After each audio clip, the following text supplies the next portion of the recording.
Front load dryer, no heat. Unplug it. We're gonna take out this screw, and this screw. Now we're gonna take our hand, slide it against the back, pick it straight up. Now we're gonna come back here and take off this screw and this screw. Kind of gotta twist them like this and just kind of lift up and wiggle it out. It'll come out pretty easy after that. Now we're gonna unplug all the wires in the back of the panel. Set it to the side. Get our Phillips head and remove this screw, that screw, and that screw.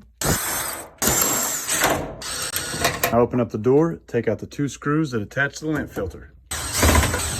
Close the door back, brace your leg against the front, and then kind of pull it out of this little clip here. And remove the door switch. Just pick up on the front panel. And remove this screw, this screw, this screw, that screw. Pick up on the crossbar, take it off. Now unplug the drum light, unplug the moisture sensor. Remove this screw, this screw, this screw, and this screw. Now to get the roller assembly out, we're going to have to lift straight up on it, kind of wiggle it out on both sides. We're looking at the dryer, we're going to reach our hand in this way. We're going to pull the idler pulley back, slip the belt off. Now with the belt off the pulley, we're going to kind of pick up on the drum, pull it straight out. I always like to mark front in case you're still thinking about whether you should clean your dryer out or not.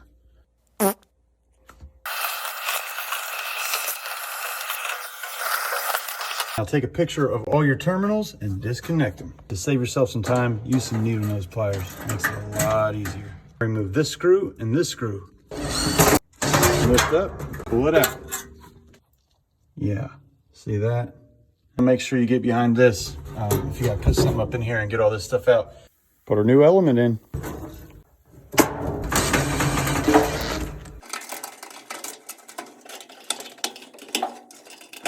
Second part's coming up, put it back together.